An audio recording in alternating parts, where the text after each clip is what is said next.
51.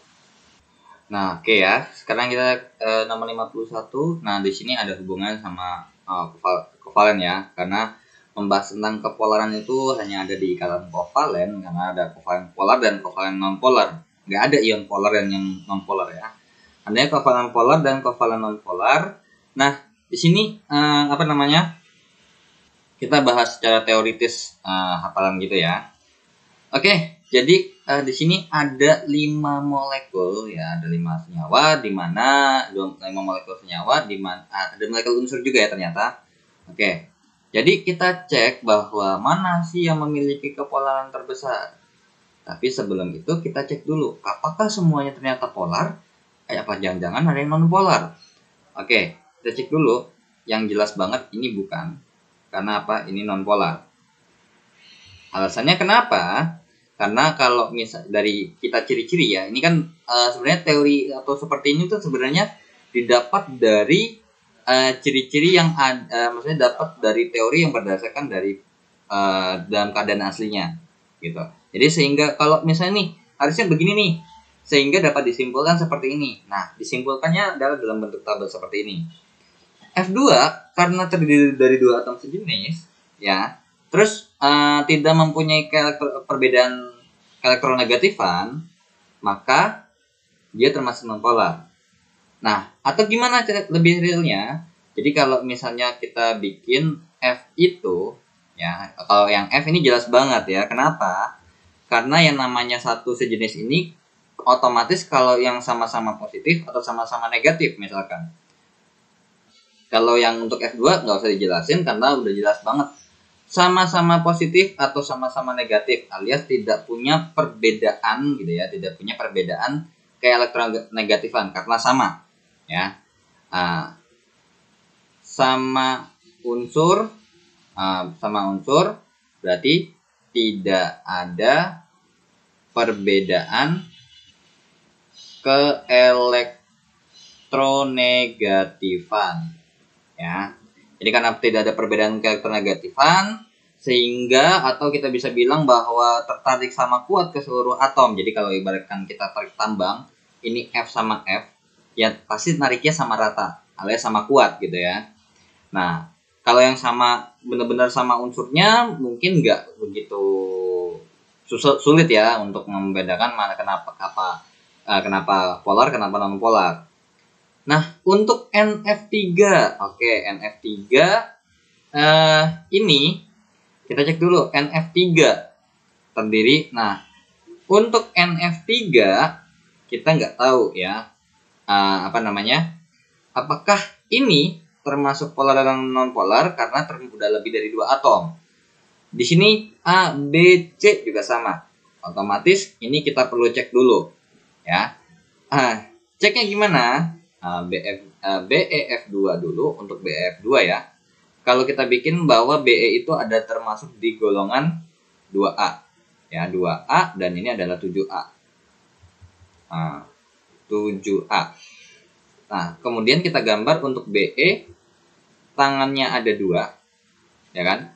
Kemudian untuk FE itu tangannya ada 7. Nah, tapi F aja. Ada 7 tangannya. Sehingga kalau kita tarik set. Nah, ini kalau berdasarkan ciri-ciri ternyata di atom pusatnya. Nah, ini atom pusatnya ya. Ini adalah atom pusatnya. Atom pusat tidak ada PeB ya, tidak ada PeB. So berarti kita dapat simpulkan bahwa kalau nggak punya PeB, ya ini termasuk non polar, ya termasuk non polar, tidak ada PeB. Jadi ini lebih, maksudnya ini kesimpulan seperti ini untuk mempermudah aja, jadi biar lebih gampang aja belajarnya. Tapi kalau aslinya realnya kayak gimana? Nah untuk BE dan F itu, oke, jadi gini. Untuk BE itu adalah sesuatu senyawa yang lebih elektropositif dibandingkan dengan yang F-nya ya. Oke, kalau misalnya ini itu adalah sesuatu yang elektronegatif. Nah, ini juga sama. ya. Jadi punya elektronegatifan lebih kecil ya. Nah, sehingga kalau kita bikin ini, maka elektronnya akan bergerak dari sini ke sini. Itu arah elektronnya. Ini juga sama. Sehingga kalau kayak gini, satu ke kiri, satu ke kanan, dan sama perbedaannya, kan ke kiri sama ke kanan ini adalah arah yang berlawanan dan tujuannya sama dan asalnya sama, maka kita bisa bilang bahwa tidak ada perbedaan elektronegatifan, gitu ya, alias total gayanya 0, alias momen dipolnya 0, ya. Di sini momen dipolnya 0, karena sama kuat, ya. Sama dengan 0 atau mendekati 0 ya, kita bisa bilang mendekati 0 aja, karena sama kuat. Untuk besar sudutnya berapa ya nggak tahu ya. Itu untuk BF2 tidak ada PB, maka termasuk nonpolar. Jadi sebenarnya tuh kan kalau dari ciri-ciri kayak gini nih, jadi ini dikumpulkan dari ciri-ciri yang ada di sini ya. Oke, kemudian untuk BF3. Nah, BF3 itu B itu adalah golongan 3 ya, boron. Nah, berarti ini golongan 3A dan golongan 7A. Sama, B-nya 3 ya, B-nya 3. Nah, seperti ini. Untuk F-nya itu nah, atau gini aja ya, langsung aja ya. BF3 tuh kurang lebih seperti ini. F, terus ini F juga. Nah, sekarang pertanyaannya adalah di sini tidak ada elektron bebas karena tiga-tiganya kepake semua ya. Sedangkan kalau untuk F itu ya udah biarin aja. Nah, sekarang karena tidak ada PEB, ini atom pusatnya tidak ada PEB, berarti termasuk non polar. Di atom pusat tidak ada PEB berarti termasuk non polar. So berarti ini yang B dan non polar. Alasannya gimana? Ya kayak tadi. Ini sesuatu yang lebih positif dari mereka bertiga ya. Kemudian mereka tertarik. Elektronnya tertariknya kemana? Dari sini ke sini, dari bawah ke atas, sama dari sini ke sini. Tujuannya sama, kebagi sama rata. Ketiga, berarti momen dipolnya 0 lagi, makanya non polar. Untuk CF4, nah untuk CF4 ya C-nya tangannya 4 karena golongan 4 dan F tangannya 7, tapi yang berikatan cuma 1 ya. Jadi CF-nya 4 itu kurang lebih seperti ini. Nah, seperti ini.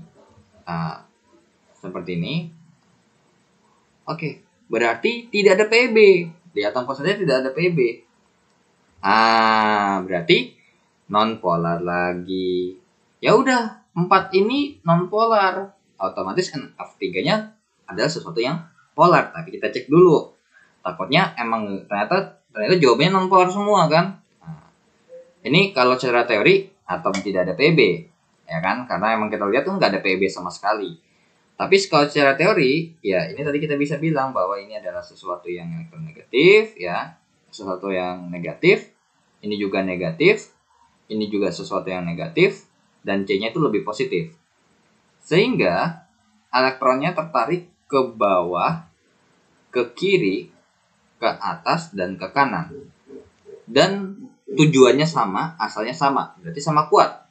0 lagi, non polar. Nah, untuk NF3 kita bikinnya adalah N-nya itu tangannya 5. 3-nya dipakai untuk berbuatan dengan F, ya. 2-nya nganggur. Nah, terus di sini kita punya sesuatu dalam, kalau misalnya kita lihat nih, ternyata dalam atom pusatnya ada PEB. Nah, kalau ada PEB berarti apa? Polar. Berarti ternyata ini polar, benar berarti. Jadi jawabannya adalah yang D.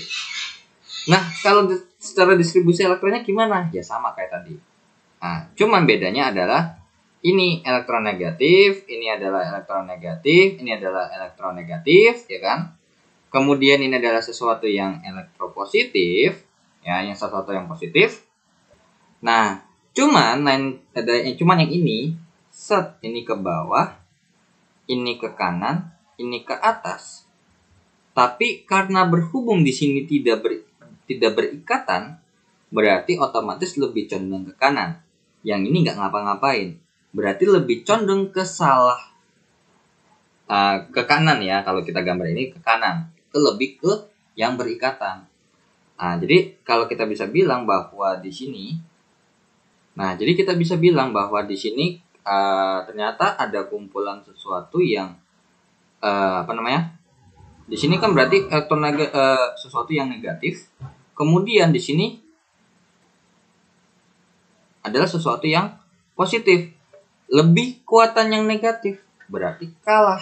Ya udah, kalau ada perbedaan maka terjadi polar. Kalau nggak ada perbedaan adalah non polar. Tuh ya.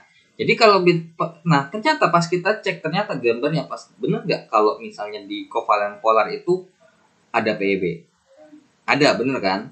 Karena ada PEB, artinya lebih cenderung ke yang berikatan dibandingin sama yang nggak berikatan. Sedangkan untuk yang non polar, mereka berikatan semua dan mereka terbagi sama rata. Gitu loh. Jadi kayak bahkan tarik tambang itu ada yang nganggur. Ya, otomatis kalau ada yang nganggur kalah. Nah, ya kan? Kalau ada yang nganggur kalah, otomatis itu tetap polar. Tapi kalau misalnya sama-sama bekerja semua, terus imbang, ya, itu non polar. Gitu ya. Oke. Jadi semoga mengerti, semoga paham. Atau kalau emang nggak mau repot seperti ini, tarik tambang seperti ini, ya kalian apalin ini teorinya. Karena teori ini diperoleh dari ya teori seperti ini. Ya. Oke, kita lanjut ke soal nomor 52. Oke, ini untuk soal nomor 52-nya. Nah, ternyata dikasih tahu bahwa ada reaksi ya antara PbNO3 dan Ki. Oke, di sini ada volume. Ya, ada volume dan ada konsentrasi. Dan kemudian berarti karena berhubung ini direaksikan, ya ada konsentrasi dan ini, maka ini yang kita harus lakukan pertama kali, fix cari mol ya. Untuk PbNO3 2 kali, berarti untuk N sama dengan M kali V, 0,1 dikalikan dengan 200, maka jawabannya adalah 20 milimol. Kemudian untuk Ki, N sama dengan M kali V sama dengan 0,12 kali 300. Jawabannya adalah 36 milimol. Oke ya. Yaudah, kita tinggal bikin. Untuk reaksi untuk nomor 52 itu adalah PbNO3, ya kan? PbNO3 2 kali ditambah dengan Ki sehingga menjadi apa? Menjadi PbI 2 tambah KNO3. Dapat dari mana? Oke, di mana kalau misalnya nih, kayak kalau kita bikin untuk rinciannya dulu. Untuk PbNO3 2 kali itu berarti kalau kita uraikan secara kation, anion berarti Pb2 plus tambah 2NO3 min. Kemudian untuk Ki itu kalau kita uraikan adalah K plus tambah I min. Secara logika pasti mereka nih bakal berikatan yang ini. Terus kemudian yang ini tuh bakal berikatan dengan yang ini. Sehingga dari yang abu-abu ini akan terbentuk Pb2I tambah I min gitu ya. Tambah I min Pb2 plus tambah I min, karena supaya netral ya berarti di sini I-nya harus ada 2. Jadi PbI2 ya, PbI2. Kemudian untuk yang oranye, nah di sini K plus tambah 2NO3 min ya, K plus tambah 2NO3 min. Nah di sini kita tambahin 2 di K plusnya, jadi terbentuklah K2NO3 ya. Nah, K2NO3 apa? 2KNO3 ya. 2KNO3. Sehingga di sini maka kita bisa langsung sebenarnya kalau kalau misalnya kita pakai cara seperti ini atau yang masih biasa, yang masih belum biasa ngerjain, kita bisa langsung tembak ini tambah ini, hasilnya ini dan ini. Nah, berhubung di sini ditambahin 2, maka di sini langsung tembak 2 gitu ya, kurang lebih seperti itu. Nah, tapi kalau misalnya udah biasa ngerjain, otomatis ini bakal tahu nih pertama ini apa, hasilnya apa gitu ya. Tapi untuk PBI 2-nya itu dapatnya dari begini, dan untuk NO3-nya itu dapatnya kayak gini. Nah, tinggal setarakan. Sebelah kiri NO3-nya 2 kali, sebelah kanan NO3-nya cuma sekali. Tembak 2 sebelah kanannya. Pas kan 2? Oke. Kemudian di sini I-nya sebelah kanan 2, sebelah kiri 1. Tembak 2. Terus kemudian di sini di sini K-nya 2, di sini K-nya 2, PB-nya 1, PB-nya 1. Berarti reaksi setaranya adalah seperti ini. Kemudian kita masukkan mula-mula reaksi sisa ya, mula-mula reaksi sisa. Oke, mula-mula reaksi sisa. Nah, sekarang karena berhubung yang diminta adalah sisa reaktan saja, kalian nggak usah terlalu peduli sama hasil reaksinya. Ya. Oke. Jadi mula-mula itu katanya awalnya PbNO3 2 kali itu adalah 20 milimol, ya, dalam 1 milimol. Kemudian ini adalah 36 milimol. Nah, terus ini belum terbentuk. Tapi apakah kalau kita lihat kayak gini, apakah PbNO3 2 kalinya habis karena lebih dikit? No, salah. Jangan lupa, kita harus bagikan dulu dengan yang namanya ini untuk dengan koefisiennya untuk mencari reaksi pembatas. Nah, ternyata lebih kecil yang 18, lebih kecil si KI 18. Berarti inilah yang jadi reaksi pembatasnya. Ya udah, berarti 18-nya 2 ini 36. Nah, di sini berarti hanya 18 milimol. Nah, kalau di sini karena tidak peduli ya udah biarin aja. Kalau kalian ngerjain tuh nanti ya kalau nggak dibutuhin nggak usah dikerjain ya. Jadi langsung aja di sini 2 milimol dan di sini habis. Berarti di sini kita bisa bilang bahwa yang akan sisa adalah PbNO3 2 kalinya. Berarti jawaban A, B, dan C kita bisa hapus. Nggak mungkin ya jawabannya A, B, C. Nah, tapi kalau ini dirinci banget, ya berarti ini harusnya ini 18 milimol dan ini 36 milimol. Sehingga terbentuklah 18 milimol PbI2 dan 36 milimol 2KNO3. Ya udah, ditanya adalah konsentrasinya berapa? Ya udah, konsentrasinya dari sini kita balikin lagi ke rumus yang namanya N sama dengan M kali V. Di sini 2. Di sini konsentrasinya yang ditanya dan V-nya otomatis karena di sini sudah tercampur, nggak mungkin dong yang namanya cuma 200 atau 300. Melainkan 200 tambah 300. Karena sudah bercampur. Berarti 2 sama dengan M kali 500, berarti M-nya sama dengan 2 per 500. Berarti di sini M-nya sama dengan 0,004. Jadi M-nya setara dengan 0,004 molar. Jadi jawabannya adalah yang D ya. Oke, kita lanjut ke soal nomor 53. Oke, kita lanjut ya ke soal nomor 53 dan di sini ada soal jika diketahui bahwa AR, O, bla bla bla bla dan sampai C sama dengan 12, maka massa kalsium oksalat. Nah, oke, berarti di sini ada massa yang ditanya, terus ada AR-nya, berarti otomatis untuk kalsium oksalatnya atau CaC2O4 ini kita hubungkan dengan yang namanya rumus N sama dengan G per MR. Cuma permasalahannya adalah N-nya belum ada dan MR-nya tinggal gampang kita cari ya. Untuk MR CaC2O4 itu tinggal berarti Ca-nya adalah 40 tambah 2 dikali 12 ditambah 4 kali 16. Berapa tuh? 40 tambah 24 tambah 64 ya. Jadinya berarti 64 tambah 64, 128 gram per mol untuk satuannya. Oke, berarti di sini ada hubungannya. Nah, mungkin ada beberapa kali dari kalian mungkin ada yang mau pakai rumus, ya monggo. Sebenarnya ini tinggal sebenarnya pakai kayak stoichiometry biasa juga nggak apa-apa. Dimana CaC2O4 ini kalau kita uraikan, kan di sini dikasih tahu bahwa 24 gram atom oksigen. Berarti di sini secara tidak langsung diketahui bahwa O-nya aja N sama dengan G per AR. N sama dengan 24 per berapa? 16 ya. Maka jawabannya adalah sama-sama dibagi 4 ya. Jadinya 6/4 atau dibagi 8 ya. 3/2. 3/2 mol. Oke. Sehingga di sini kita katanya punya atom Ca 1 biji ditambah 2 atom C ditambah 4 atom O dong. Ya kan? Nah, di sini 4 atom O-nya itu adalah ya 3/2 mol. Oke, 3/2 mol. Sehingga dengan perbandingan koefisien ya. Oke, 3/2 mol dengan perbandingan, karena kan ini perbandingan kayak di sini koefisiennya 1 ya.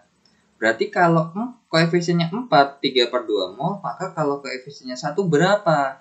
Ya, berarti di sini kita bisa bilang kalau 1 itu adalah X dan 4 adalah 3/2, maka X-nya adalah atau 1/4 sama dengan X per 32. Berarti X-nya adalah berapa? 32/4. Oh, berarti ini ada yang salah nih. Ada yang salah ya. 3/2, sorry. Kok 32 ya? 3/2 ya. Jadinya 1/4 sama dengan X per 3/2. Sehingga kita bisa bilang bahwa X sama dengan 3/2/4. Berarti 3/2 dikalikan dengan yang namanya 3/2 dikalikan dengan 1/4 sama dengan 3/8 mol. Ya udah, ini 3/8 mol. Cuman kalau misalnya udah tahu langsung kalau 3/2 mol itu adalah 4, pakai perbandingan. Kalau satunya berarti 3/8. Ya udah, berarti dari sini barulah kita oper yang namanya pakai rumus yang N sama dengan G per MR. N-nya 3/8 sama dengan G per MR-nya adalah kita sudah cari 128. Berarti G-nya adalah 3 dikali 128 dibagi dengan 8. Maka jawaban G-nya adalah 48 gram. Ya. Jadi jawabannya adalah yang C. Atau kalau kalian mau cari, sebenarnya kalau kalian mau cari pakai rumus, itu sebenarnya bisa. Jadi di sini karena berhubung ada massa oksigen, berarti massa oksigen atau massa atom gitu ya. Massa X sama dengan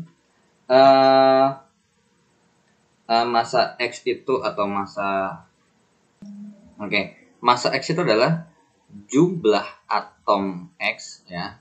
Jumlah atom X-nya ada berapa dikali dengan ARX-nya dibagi dengan yang namanya MR senyawa dikalikan dengan massa senyawa. Oke. Jadi di sini karena berhubung kalau misalnya di sini adalah oksigen yang merupakan atomnya, maka di sini kita bisa kerjakan dengan yang namanya massa oksigen sama dengan jumlah atom oksigen ya. Jumlah atom O dikali ARO per MR-nya senyawa adalah CaC2O4 dikalikan dengan massa CaC2O4. Massa oksigennya udah tahu 24 sama dengan jumlah atomnya 4, ARO-nya adalah 16 dibagi C2O4-nya adalah 128 dikalikan dengan yang namanya itulah yang ditanya ya. Dikalikan dengan X misalkan. Ya udah, berarti untuk mencari X ini berarti 24 dikali 128 dibagi 4 dikali 16. Seperti itu ya. Nah, ini pasti jawabannya ya X sama dengan 48 gram juga. Gitu. Jadi emang ada kalau mungkin kalian jumpa di buku rumus kayak atau di mana emang ada rumus seperti ini. Cuman kalau saya lebih nyamannya menggunakan yang seperti ini gitu ya. Oke, jadi sebenarnya rumus ini ya dapat dari perbandingan seperti ini juga kok gitu.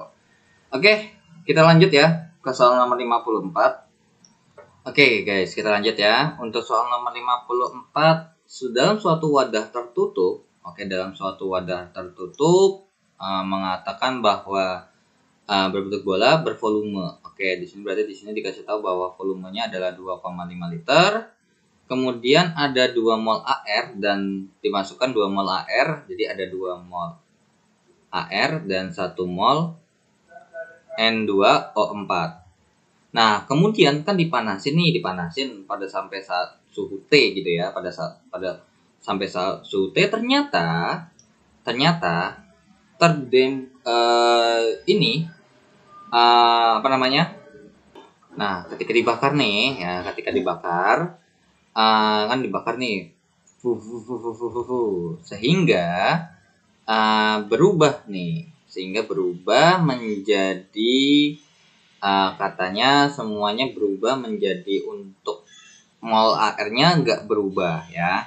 Di 2 mol AR-nya tetap, tapi di sini kita nggak tahu berapa mol. Katanya N2O4-nya ini terdekomposisi seluruhnya menjadi gas nitrogen oksida. Nitrogen oksida itu NO2 ya. Nah, NO2 apa NO?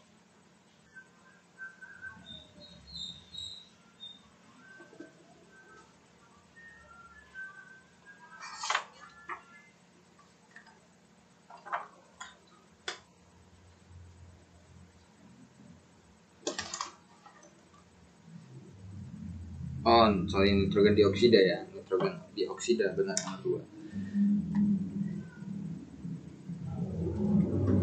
Oke. Nah, BTW untuk tadi ya, untuk masalah NO2, nah saya kurang baca karena apa? Di sini nitrogen dioksida berarti O-nya ada 2 ya, NO2.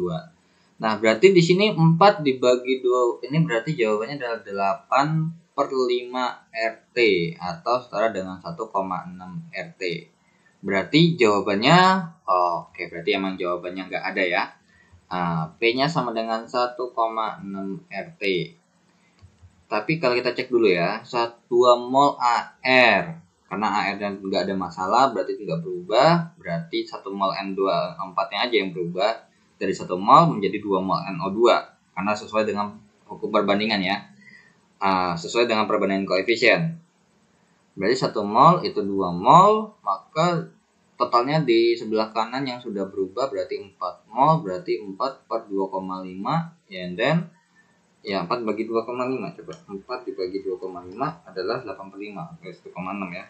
Oke, berarti emang jawabannya tidak ada berarti ya, ternyata. Nah, mungkin kalau misalnya dari sumber lain bukunya mungkin dari sumber lain ada, maksudnya jawabannya ada, mungkin 1,6 terus di pilihan gandanya ada 1,6, mungkin itu adalah retype atau pengetikan ulang ya. Nah, jadi jawabannya nggak ada ya, jawabannya 1,6 RT, jadi ya jawabannya 1,6 RT. Oke, kita lanjut ya ke soal nomor 55. Oke, kita lanjut. Untuk soal nomor 55 katanya adalah sebuah larutan penyangga dibuat dengan mencampurkan 50 ml CH3COH 0,15 molar dan 50 ml CH3COONA 0,3 molar. Jika ke dalam larutan tersebut ditambahkan 25 ml NaOH, maka konsentrasi ion CH3COO- setelah penambahan basa berapa?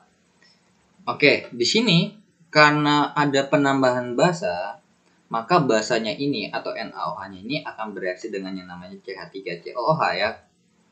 Oke, berarti di sini kita bikin dulu. Reaksinya adalah CH3COOH ya ditambah dengan NaOH menjadi CH3COONA.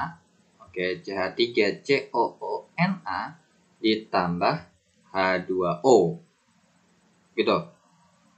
Nah, kemudian kita tulis mula-mula reaksi sisa. Tapi sebelum masuk sini, jangan lupa karena di soal diketahui di sini ada volume, ada molar, ada konsentrasi ya. Berarti di sini kita harus cari dulu untuk masing-masing jumlah molnya ya. Pertama, untuk CH3COOH tinggal kita masukin N sama dengan M kali V, berarti 0,15 dikalikan dengan 50, maka jawabannya ada berapa? 75 ya. 7,5 milimol. Oke. Kemudian untuk CH3COONA. CH3COONA N-nya sama dengan M kali V. Berarti 0,3 dikalikan dengan 50, jawabannya adalah 15 milimol.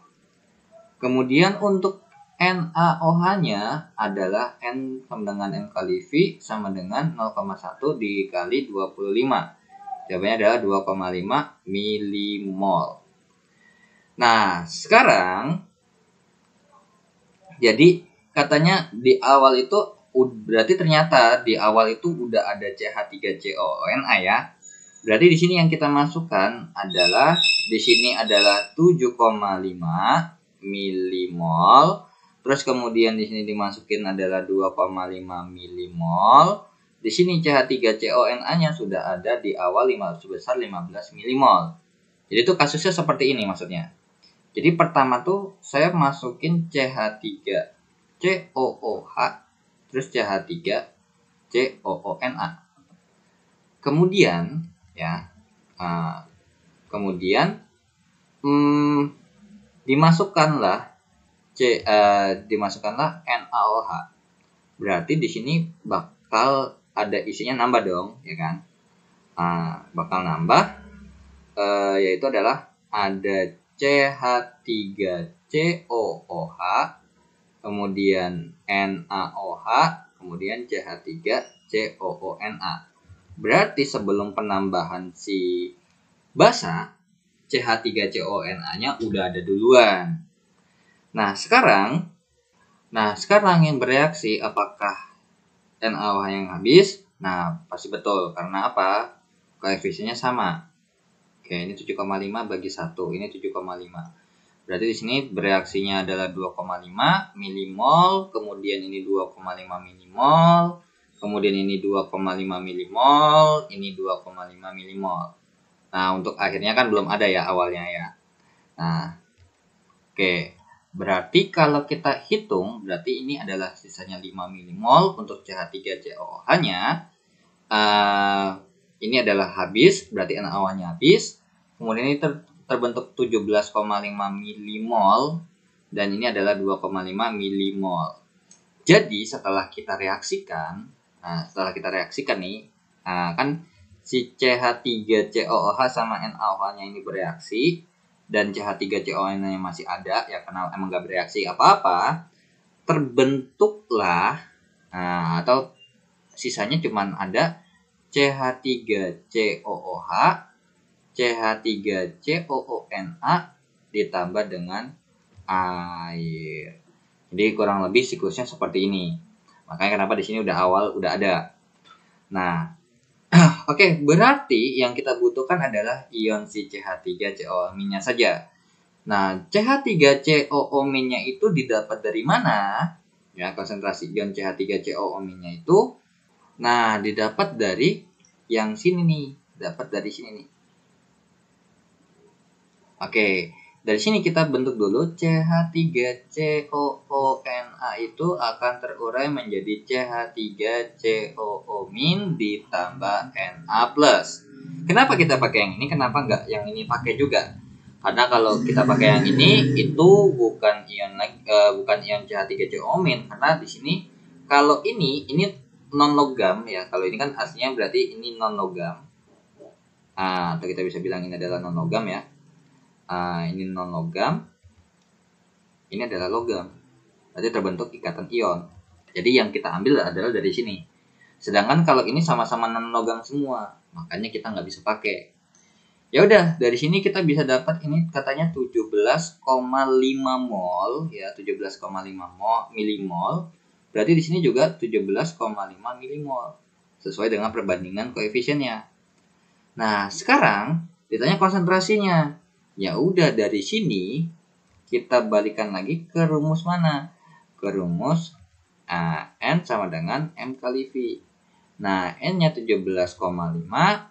Nah, cuman M-nya itu yang ditanya atau X-nya. Kita rubah dalam bentuk X saja. Untuk volumenya berapa? Di awal ada 50 dengan 50. Jadi di sini kita bisa bilang ini pertama ini 100 ml doang larutannya. Larutan. Kemudian ditambahkan ada NaOH 25 ml katanya. Berarti di sini terbentuklah ada 125 ml larutan. Ya di sini ya kalau yang di bawahnya karena hasil reaksinya ya tetap masih 125 ml dong. Nah, ya udah berarti ini dapat dari 50 tambah 50 tambah 25 ya, 125-nya. Berarti 17,5 sama dengan X dikali 125. Maka X-nya adalah 17,5 dibagi 125. Berarti X-nya sama dengan berapa tuh? 0,14 molar. Jadi jawabannya adalah yang C. Seperti itu. Ada cara lain nggak? Ada. Kalau ini kan kita menggabungkan reaksi, ya, menggabungkan reaksi sekaligus. Tapi ada juga yang mungkin mau ngerjainnya kepisah karena soalnya di sini berhubung CH3COH-nya kalau misalnya kegabung sama NaOH terbentuk CH3CONa. Jadi secara tidak langsung kita bisa gabungin. Tapi kalau misalnya nih tiba-tiba CH3COH-nya ketemu sama MgOH 2 kali, kan otomatis terbentuk CH3COO 2 kali Mg ditambah 2H2O. Nah, di situ kita nggak bisa masukin CH3CONa-nya secara langsung. Kalau kayak gitu gimana? Ya udah, dari sini, dari yang hijau ini ya. Jadi ini untuk tetap aja ya, tetap pakai yang pakai cara kayak gini juga. Maksudnya dari konsep dasar kayak seperti kerangka berpikir seperti ini. Nah, dari sini ini tetap kepake ya. Nah, sekarang dari yang pertama. Sebenarnya dari pertama ini sebelum kita masukin 25 ml NaOH ini, apakah udah ada ionnya? Sudah ada. Kenapa? Didapat dari CH3COONa CH3CONa yang berapa? 15 milimol. Gitu ya. 15 milimol. Gitu. Nah, kita hitung nih.